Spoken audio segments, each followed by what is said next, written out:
आखिरी के लिए पीएम मोदी उत्तर प्रदेश के रण में ताबड़तोड़ प्रचार कर रहे हैं। आज एक ही दिन में 3 रैलियों को पीएम मोदी ने संबोधित किया। मिर्जापुर में प्रत्याशी अनुप्रिया पटेल के समर्थन में जनसभा करते हुए विपक्ष पर निशाना साधा। उसके बाद घोसी में ओपी राजभर के बेटे और एनडीए के प्रत्याशी अरविंद राजभर के समर्थन में रैली की।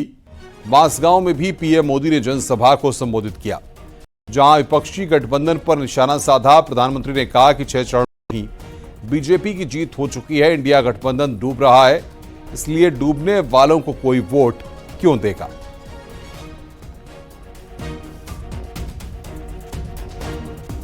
4 जून को बड़ा मंगल के दिन फिर एक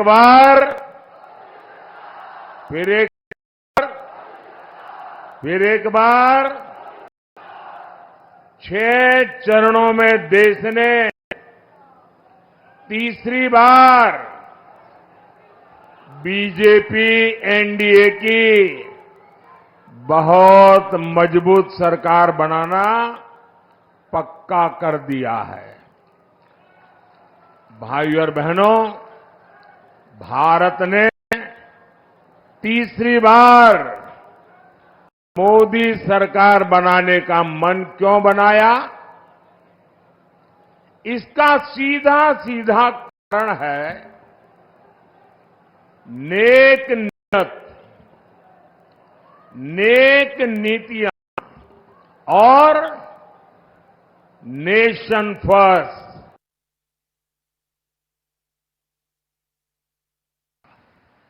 मां बाप मजबूर होकर बेटियों का स्कूल कॉलेज छुड़वा देते थे। व्यापारी इसी खौफ में जीते। अब कौन गुंडा फिरौती मांग ले, कब किसका प्लॉट कब्जा हो जाए, कब किसका खेत चला जाए। सरकार की जमीन पर माफियाओं ने महल खड़े कर दिए थे। लेकिन जब से योगी जी आए हैं, माहौल ही बदल गया, मौसम भी बदल गया। हमारे योगी जी तो अच्छों की गर्मी उतारने में एक्सपर्ट है।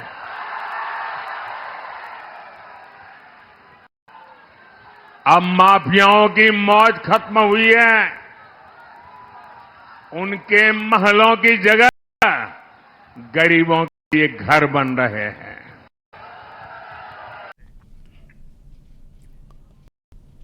आज देवरिया के काशीपुर ग्राउंड में पीएम मोदी की जनसभा हुई। जनसभा में एक युवक हाथ में पीएम मोदी का कटआउट तो दूसरे हाथ में गदा लिए हुए खड़ा दिखाई दिया।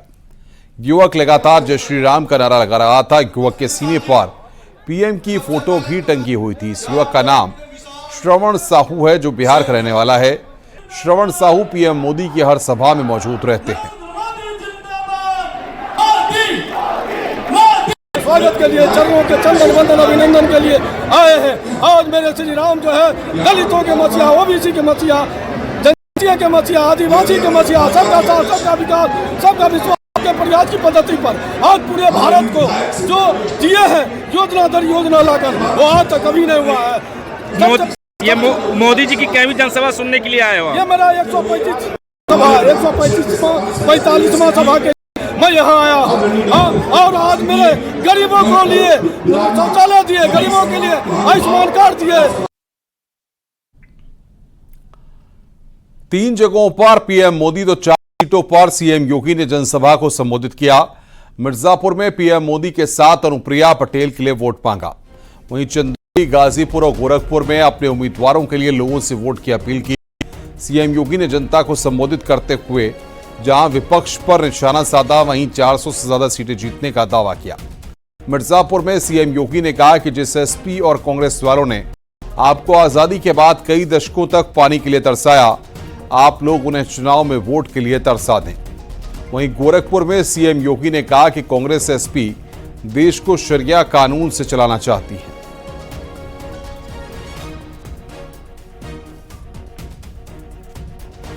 के बाद सर्वाधिक समय तक देश में भी, देश में शासन किया, जिन लोगों ने आपको एक बूंद पानी के लिए तरसाया था, जिन लोगों की नीतियों के कारण यह क्षेत्र नक्सलवाद की चपेट में आया था, जिन लोगों ने आपको विकास से वंचित किया था, जिन लोगों ने यहां के संसाधनों पर माइनिंग माफिया को यहां पर कब्जा करने की खुली छूट दी थी, जिन लोगों ने मेडिकल कॉलेज के लिए मिर्जापुर को और सोनभद्र को तरसाया था, जिन लोगों ने आपको विश्वविद्यालय के लिए तरसाया था, यह सही समय है। और मोदी जी जो कहते हैं कि यही समय है, सही समय है, उनको अपने वोट के लिए तरसाइए। पहले ही पैसा कब्रिस्तान में खर्च होता, हमने कहा कब्रिस्तान में नहीं, मंदिरों में जाएगा। और कांग्रेस को आप देखो क्या हो गया, ये क्या कहते हैं सरकार बनेगी तो पर्सनल कानून लागू करेगा। पर्सनल कानून का मतलब जानते हैं आप? तालिबानी शासन, बेटी स्कूल नहीं जा सकती, महिलाएं बाजार कहीं घर के बाहर नहीं निकल सकती, बुर्का पहन करके घर के अंदर रहना पड़ेगा। अरे यह देश बाबा साहब भीमराव अम्बेडकर के संविधान से चलेगा, यह देश इस सरियत कानून से नहीं चलेगा। राज्यसभा सांसद प्रमोद तिवारी का एक ऑडियो वायरल हो रहा है, जिसमें वो बीजेपी के बूथ एजेंट को धमकी देते सुनाई दे रहे हैं। अनिल सिंह और प्रमोद तिवारी के बीच बातचीत का ऑडियो वायरल हो रहा है, जिसमें प्रमोद तिवारी बूथ एजेंट को वार्निंग दे रहे हैं। हेलो, हाँ प्रमोद तिवारी बोल रहा हूँ। हेलो, प्रमोद तिवारी बोल रहा हूँ। हाँ जी भैया। जी भैया नहीं, तो तुम पोलिंग पर गड़बड़ कर रहे हो और सारी सीमाएं तुम पार कर गए हो। आखिरी बार तुमको वार्निंग दे रहा हूँ, अब वोट डाल के घर जाओ। समझ आ गई बात? मतलब ये है कि वहाँ गड़बड़ी कर रहे हो तुम। गड़बड़ी ये है कि अगर किसी का है तो वोट अपना डाले, किसी दूसरे को वोट क्यों डाला जा रहा है? कोई किसी दूसरे को वोट नहीं डालेगा और आप बड़े भारी ठेकेदार मत बन जाइए। नहीं, ठेकेदार नहीं है आपकी। नहीं कर रहे हो मानिए जी, हम ठेकेदार नहीं है। तुम्हारे परिवार के नाते कभी अपने टारगेट पे लिया नहीं तुमको, लेकिन अब आज तुम्हें आखिरी वार्निंग दे रहा हूँ, आप अपना डालिए और जाइए घर। नहीं तो हम किसका विरोध कर रहे हैं आप बताइए? हम तो आपके सब पता लग गया, वहाँ से 4-5 लोगों से कंफर्म कर लिया मैंने। जाइए, आप घर जाइए, आराम से रहिए और जरा भी अब डिस्टर्बेंस की न्यूज ना आए। और प्रमोद तिवारी के ऑडियो वायरल होने के बाद अनिल सिंह का बयान भी सामने आया। अनिल सिंह ने प्रमोद तिवारी, उनकी विधायक बेटी आराधना मिश्रा पर कई गंभीर आरोप भी लगाए हैं। बूथ संख्या 262 पे जब हम वोट डालने गए तो वहां देखा कि लाइन पे जब लगे तो वही आदमी बार बार वोट डालने आता था। एक नहीं, कई लोग सही मिटा करके और प्लस अंदर बाहर लगातार उसी को अंदर देख रहे हैं, उसी को बाहर देख रहे हैं। हमने उसी का विरोध किया कि वोट डाले जा रहे हैं, पीठासीन अधिकारी साहब दिया जाए कि वोट जो डाल रहे हैं उनकी स्याही और आदमी चीन करके वोट डालें कि यही व्यक्ति है, कोई दूसरा है। उसी के चलने के बाद फोर्स आती है। शिकायत होने के बाद माननीय संगमलाल गुप्ता जी को बताया गया कि यहाँ पर वोट फर्जी पड़ रहे हैं। तो यहाँ पे जब फोर्स आती है तो फोर्स उल्टा हम ही को खदेड़ती है, और खदेड़ने के बाद जब हम वहाँ से हट जाते हैं और उसके बाद चंद मिनट बाद माननीय राज्यसभा सांसद माननीय प्रमोद तिवारी जी का कॉल आता है। रिकॉर्डिंग आपने सुना ही होगा। और जितने भी वो हमारे ऊपर मुकदमे दिखा रहे हैं। आगे बढ़ते हैं। सलेमपुर लोकसभा सीट के लिए अखिलेश यादव ने चुनाव प्रचार किया। एसपी उम्मीदवार रमाशंकर राजभर के लिए प्रचार करते हुए अखिलेश यादव ने कहा कि 7वें चरण में इंडिया गठबंधन जीत रहा है, बीजेपी 400 सीट हार जाएगी। बीजेपी ने ठीक ही कहा था कि 543 में वो 400 पार वाली सीटें जीतने जा रहे हैं। तो 443 के बाद या 400 जो उन्होंने नारा दिया था कि 400 पार, 543 में 400 पार के मतलब हुआ कि 143 सीटें जीतने जा रहे हैं। लेकिन ये 143 नहीं जीतेंगे, 140 करोड़ देश की जनता इन्हें 40 सीटों के लिए भी तरसाने का काम करेगी। बलिया में अखिलेश यादव की चुनावी सभा में एक युवक ने मंच पर चढ़ने की कोशिश की। सुरक्षा घेरा तोड़कर युवक ने मंच पर चढ़ने की कोशिश की। सुरक्षाकर्मी ने फुर्ती से युवक को दबोच लिया। सुरक्षाकर्मी ने मुस्तैदी से मंच पर चढ़ नहीं पाया युवक।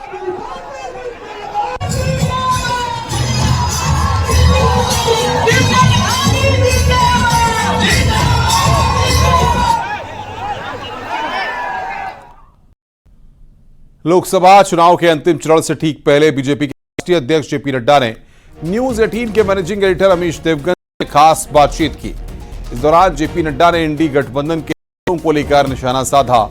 रात 8 बजे ये पूरा इंटरव्यू आप देख सकते हैं।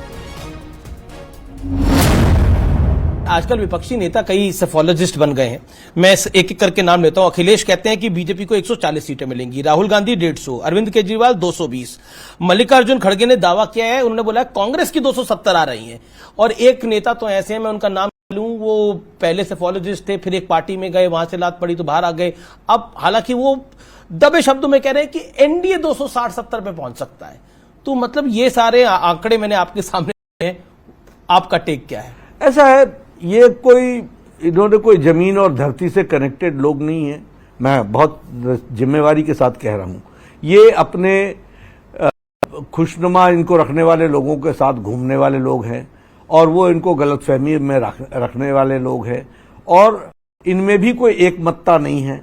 यानी you can understand the seriousness with which what seriousness they are talking. इनकी इच्छा है कि बीजेपी अच्छा ना करे।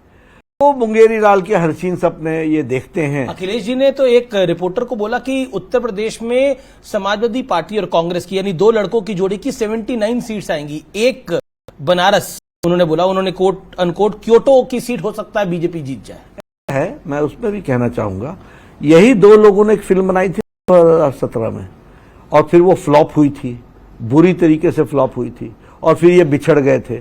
फिर दो भाई वापस मिले आपस में, दोनों शहजादे। ठीक है, गम भुलाने के लिए गालिब ख्याल अच्छा है। 4 तारीख को 2019 में आप भी उत्तर प्रदेश के प्रभारी थे और बसपा का एक बहुत जबरदस्त अलायंस था, आरएलडी भी थी। इस बार आपको उत्तर प्रदेश का नंबर कैसा दिखाई देता है? अखिलेश जी को 79 अपना दिखाई दे रहा है। हाँ, वो ठीक है। भारतीय जनता पार्टी 2019 से ज्यादा सीटों से 2024 में उत्तर प्रदेश में